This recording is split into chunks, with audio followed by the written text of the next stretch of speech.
जय माता लक्ष्मी। मित्रों, जो महिलाएं अपने पति के साथ रात में सोने से बचती हैं या उन्हें अपने पास नहीं आने देती, वे यह बात ध्यान से सुन ले। यह आदत उनके विवाहित जीवन में समस्याएं पैदा कर सकती है और आगे चलकर उन्हें इसका पछतावा हो सकता है। पति पत्नी का साथ रहना और एक दूसरे का सम्मान करना उनके रिश्ते को मजबूत बनाता है। जो महिलाएं इस आदत को बदलने की आवश्यकता महसूस करती हैं, वे इस संदेश को पूरी तरह सुनें और समझें।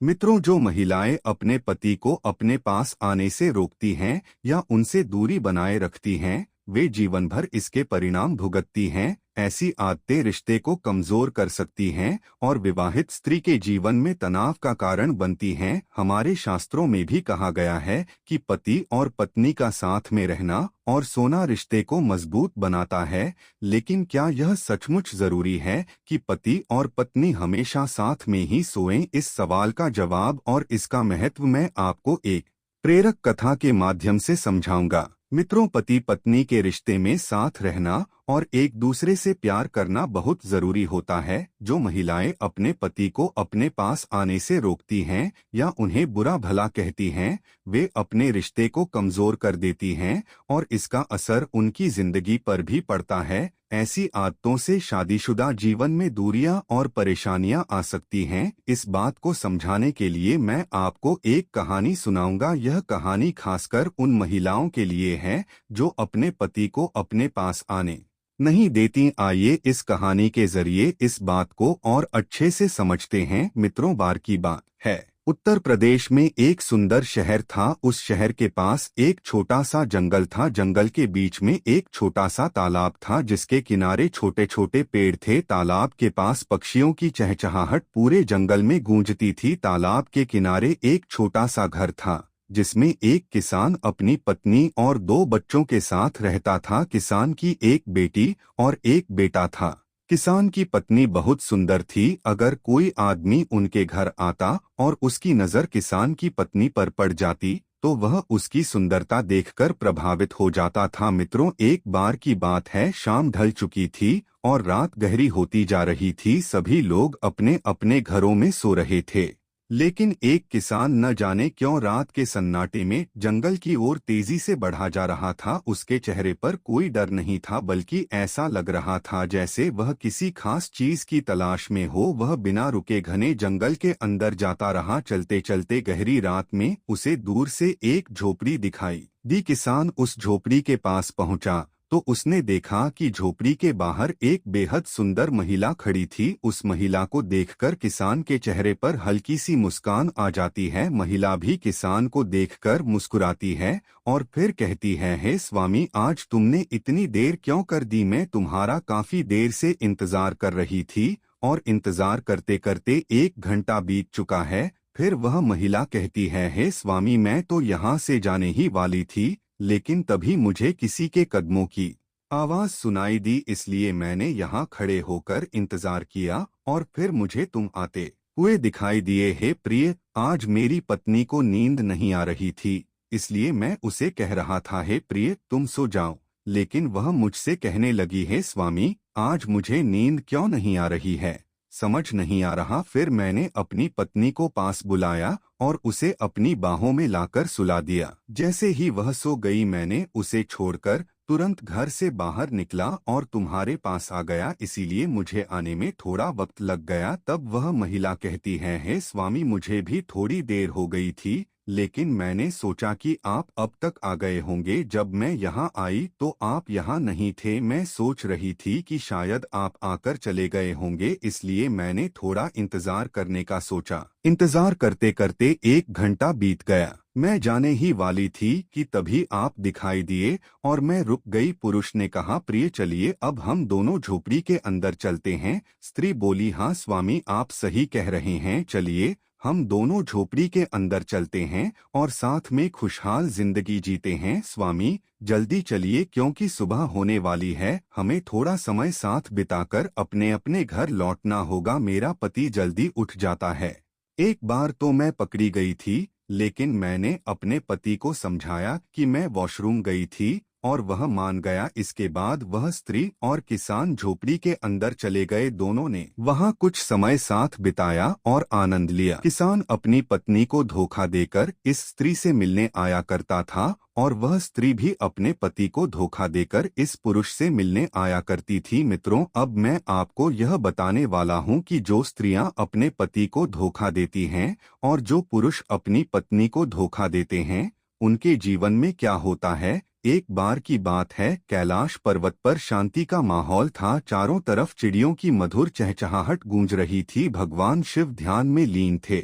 तभी गरुड़ देव अंतरिक्ष मार्ग से नारायण नारायण का जाप करते हुए कैलाश पर्वत पर पहुंचे। वहां पहुंचकर उन्होंने भगवान शिव को प्रणाम किया और नमस्कार करने के बाद भगवान शिव से कहते हैं, प्रभु, आज जब मैं पृथ्वी लोक पर भ्रमण कर रहा था तो मैंने देखा कि एक स्त्री अपने पति को रात में अपने बिस्तर पर सुलाकर वह रात में जंगल की ओर जाकर एक कुटिया के पास खड़ी होकर किसी पुरुष का इंतजार कर रही थी और उधर वह पुरुष अपनी पत्नी को धोखे से पत्नी को छोड़कर और उसके 2 बच्चे थे उनको भी छोड़कर वहां से घनी रात में जंगल में होते हुए आया और उस झोपड़ी में उस स्त्री से मिला और उस स्त्री से मिलने के बाद दोनों आपस में शारीरिक संबंध बनाए। और उसके बाद, हे प्रभु, आगे क्या हुआ मैं नहीं जानता। मैं यह सोच रहा था कि यह स्त्री इतना घिनौना काम कर रही है, अपने पति को धोखे में रखती है और इधर वह पुरुष अपने बीवी और बच्चे को धोखे में रखकर यह दोनों आपस में यह काम करते हैं। हे प्रभु, यह सब देखकर मेरे मन में कुछ प्रश्नों ने उछल कूद किया और उन प्रश्नों के उत्तर मुझे नहीं मिल पा रहे थे, तो मैं बहुत इधर उधर भटका। लेकिन हे प्रभु, मेरे उन प्रश्नों का उत्तर मुझे नहीं मिल पाया। आगे भगवान शिव जी कहते हैं, हे गरुड़ देव, तुम इतने चिंतित क्यों हो रहे हो। तुम्हारा जो भी प्रश्न है मुझे कहिए, मैं तुम्हारे उस प्रश्न का उत्तर देने के लिए तैयार हूँ। आगे भगवान शिव जी कहते हैं, हे गरुड़ देव, वैसे तुम्हें तो पता ही होगा कि यह कलयुग चल रहा है। कलयुग में यह सब होना कोई बात नहीं है, परंतु हे गरुड़ देव, तुम अपने वह प्रश्न निश्चिंत होकर पूछिए, मैं तुम्हारे उन सारे प्रश्नों के उत्तर देने के लिए तैयार हूँ। तब गरुड़ देव कहते हैं, हे प्रभु, मेरा पहला प्रश्न यह है कि वह कौन सी स्त्रियां होती हैं जो अपने पति को अपने पास सोने नहीं देती हैं। उन स्त्रियों के साथ यह होता है जो अपने पति को अपने पास सोने नहीं देती हैं, उन्हें कौन सा पाप लगता है। हे प्रभु, मुझे इस प्रश्न का उत्तर बताइए। आगे भगवान शिव जी कहते हैं, हे गरुड़ देव, अब तुम अपना दूसरा प्रश्न पूछिए, मैं तुमको तुम्हारे प्रश्नों के उत्तर एक साथ ही दे दूंगा। आगे गरुड़ देव जी कहते हैं, हे प्रभु, वह कौन सी स्त्रियां होती हैं जो अपने जीवन में यह 3 गलतियां करती हैं तो उन्हें जीवन भर पछताना ही होता है। वह कौन सी गलतियां जो करने के बाद वह स्त्रियां जिंदगी भर रोती रहती हैं। हे प्रभु, मेरी यही 2 प्रश्न है, कृपा कर करके आप मुझे इन दोनों प्रश्नों का उत्तर दीजिए। आगे भगवान शिव जी कहते हैं, हे गरुड़ महाराज, आपने आज यह प्रश्न पूछकर समस्त मानव जाति का कल्याण किया है। हे गरुड़ महाराज, आज के समय में तुमको भी पता है कि समस्त स्त्रियां अपने पति को छोड़कर अन्य पुरुष की ओर आकर्षित रहती हैं और दूसरी तरफ उन स्त्रियों के पति भी अपनी पत्नी को छोड़कर अन्य स्त्रियों की ओर आकर्षित होते रहते हैं। और यह कलयुग है, यह सब होना कोई बड़ी बात नहीं है। परंतु हे गरुड़ देव, आज मैं तुमको एक कथा के माध्यम से बताऊंगा कि जो स्त्री अपने पति को अपने पास सोने नहीं देती है, उन्हें कौन सा पाप लगता है। आगे गरुड़ देव कहते हैं, हे प्रभु, आप मुझे वह कथा सुनाइए, मैं उस कथा को सुनने के लिए बहुत ज्यादा उतावला हो रहा हूँ। आगे भगवान शिव जी कहते हैं, हे गरुड़ देव, इस कथा को तुमको शुरू से लेकर अंत तक ध्यान से सुनना होगा। और मित्रों, आप सभी को शुरू से लेकर अंत तक इस कथा को सुनना होगा। और मित्रों, कथा को आगे सुनने से पहले अभी तक आप लोगों ने हमारे इस महादेव जरूर कमेंट करें। तो मित्रों, आगे भगवान शिव जी कहते हैं, एक समय की बात है, एक नगर में बहुत ही साधारण जीवन जीने वाला एक व्यापारी रहता था, जिसका एक पुत्र था। उसका नाम था विक्रमादित्य। वह व्यापारी बहुत ही धनवान था, उसके पास बहुत धन था, क्योंकि वह व्यापारी अपने व्यापार में बहुत ही ज्यादा मेहनत करता था और इस मेहनत के चलते वह व्यापारी बहुत धन इकट्ठा कर चुका था। उस व्यापारिक किसानों का अनाज कम दामों में खरीदता था और अन्य बड़े व्यापारियों को ऊंचे दामों में उस अनाज को बेच देता था। और उस व्यापारी की जो एक पत्नी थी वह देखने में बहुत ही ज्यादा सुंदर थी। वह व्यापारी अपने व्यापार से जो भी धन कमाता था वह पूरा का पूरा धन अपनी पत्नी के हवाले कर देता था। और उसका जो पुत्र था वह उसे बहुत प्रेम करता था और उस व्यापारी ने अपने पुत्र को बहुत ज्यादा आज़ादी दे रखी थी, बहुत ही छूट दे रखी थी। वह अपने मन से जो भी करना चाहता था वह कर लेता था। उस व्यापारी ने अपने पुत्र को इतनी छूट दे रखी थी कि वह गलत संगत पकड़ लिया और वह बर्बाद हो गया। कहते हैं ना कि अधिक आज़ादी से या तो इंसान बिगड़ जाता है या तो इंसान बन जाता है। तो उस व्यापारी के पुत्र के साथ यह हुआ कि वह पुत्र बिगड़ गए। वह गलत लोगों के साथ रहकर गलत रास्ते पर जाने पर मजबूर कर देती है, क्योंकि ज्यादा आज़ादी पुत्र के लिए हानिकारक होती है। उस व्यापारी का बेटा जिसका नाम विक्रमादित्य था वह जुआ भी खेलने लगा और अपने पिता का धन जुए में उड़ाने लगा। वह अपनी माँ से झूठ बोलकर धन ले जाया करता था और जुए में हार जाया करता था। और मित्रों, वह इतनी कम उम्र में अपनी काम वासना को शांत करने के लिए विषयों के पास जाने लगा। और इस दिन कहीं से उस व्यापारी को खबर मिलती है कि तुम्हारा पुत्र अपनी हवस बुझाने के लिए वेश्याओं के पास जाता है और वह नशा पत्ती भी करता है और वह जुआ भी खेलता है। और वह व्यापारी अपने मन की मन में सोचता है, इसका खर्च बहुत ज्यादा बढ़ गया है, अब कोई उपाय करना ही होगा। फिर उस व्यापारी ने सोचा, अब मुझे अपने पुत्र का विवाह कर देना चाहिए, क्योंकि जब इसका विवाह हो जाएगा तो घर में इसकी पत्नी आ जाएगी तो जितने भी यह कारनामे करता है वह सारे के सारे भूल जाएगा। और जो यह वेश्याओं के पास जाता है तब इसकी पत्नी आ जाएगी तो यह कहीं नहीं जाएगा। यह सब सोचकर उस व्यापारी ने एक धनवान सेठ के यह रिश्ता देखा और उस सेठ की बेटी से अपने पुत्र जिसका नाम विक्रमादित्य था उसका विवाह कर दिया। विक्रमादित्य की जो पत्नी थी उसका नाम मोहिनी था। मोहिनी देखने में बहुत ही सुंदर लगती थी और वह सुंदर होने के साथ साथ अत्यंत रूपवान, गुणवान और अच्छे दिल वाली स्त्री थी। विक्रमादित्य की शादी हो जाने के बाद विक्रमादित्य घर में ही रहने लगा, क्योंकि उसकी पत्नी इतनी सुंदर थी कि वह अपनी पत्नी को छोड़कर कहीं नहीं जाता था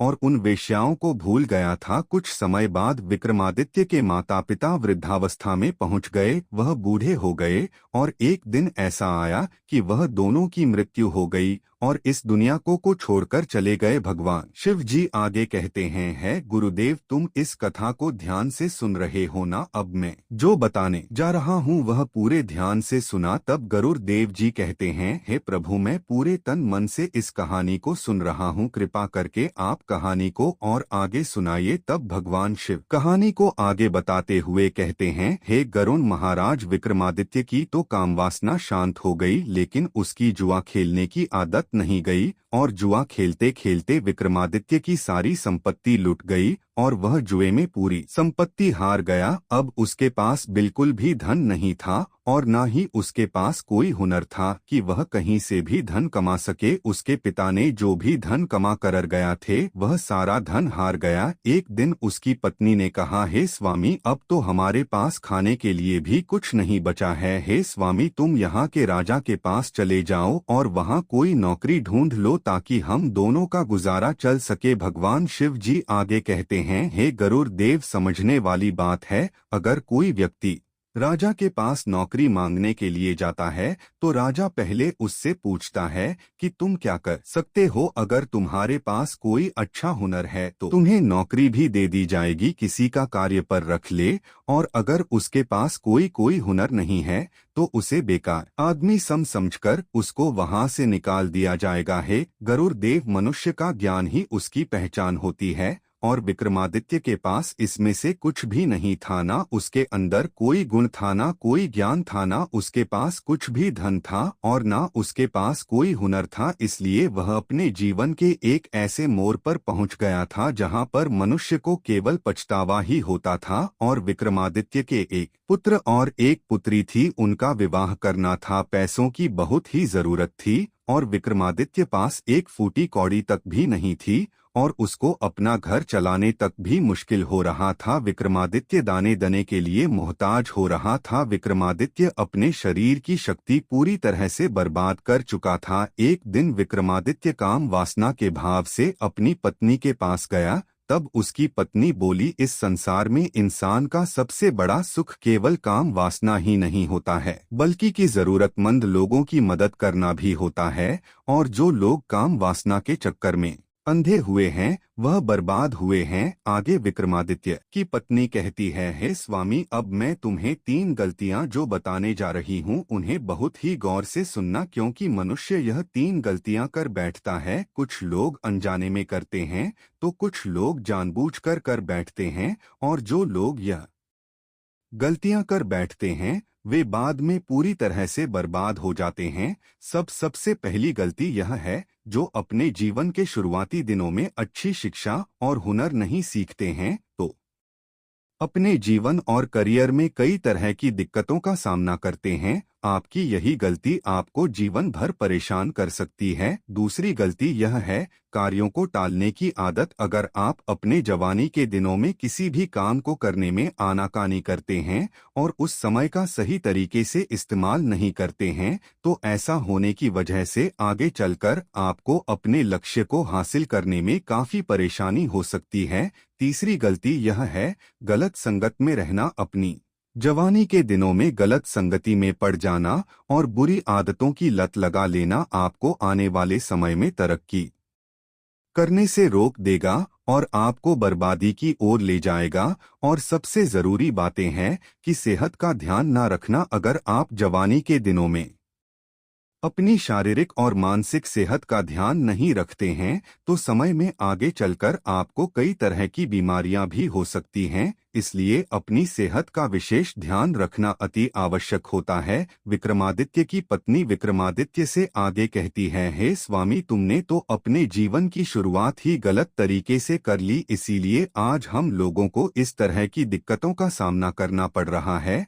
अब मैं तुम्हारे साथ काम क्रीड़ा नहीं करना चाहती हूँ। विक्रमादित्य की पत्नी ने उसे सच्चाई का आईना दिखाया। विक्रमादित्य ने अपनी गलतियों को महसूस किया और पछतावे से भर गया। उसने अपनी पत्नी से कहा, हे रे, तुम सही कह रही हो। मैंने अपनी जवानी के दिनों में जो गलतियां की उनका दंड आज हमें भुगतना पड़ रहा है, लेकिन क्या अब मेरे पास कुछ सुधारने का अवसर है? उसकी पत्नी मोहिनी ने कहा, हे स्वामी, जब तक जीवन है तब तक सुधारने का समय है। भगवान हर इंसान को दूसरा मौका देते हैं। अगर आप सच में अपने जीवन को सही दिशा देना चाहते हैं तो मेहनत और ईमानदारी से काम शुरू कीजिए। मोहिनी ने आगे कहा, सबसे पहले हमें एक योजना बनानी होगी। आप छोटे मोटे काम से शुरुआत करें और फिर धीरे धीरे अपना जीवन संवारें। जीवन में सबसे जरूरी बात है कि हम बीते समय को पछताने में ना गवाएं, बल्कि आने वाले समय को संवारने की कोशिश करें। विक्रमादित्य ने अपने परिवार को सहारा देने के लिए मेहनत करने का प्रण लिया। उसने छोटे स्तर पर काम करना शुरू किया।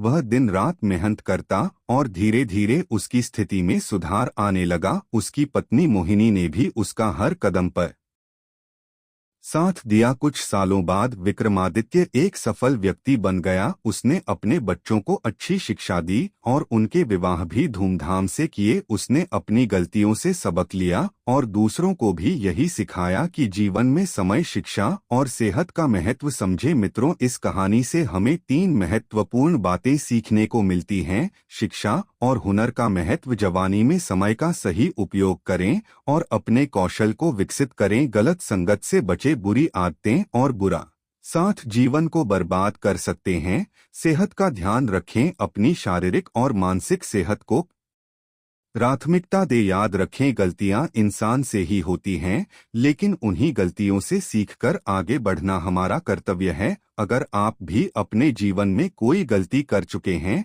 तो उसे सुधारने का आज ही संकल्प लें। आज से अपने जीवन को सही दिशा दें, क्योंकि जो समय बीत गया वह वापस नहीं आएगा, लेकिन जो समय आपके पास है उसे संवार कर आप एक नई शुरुआत कर सकते हैं। जय हरि विष्णु।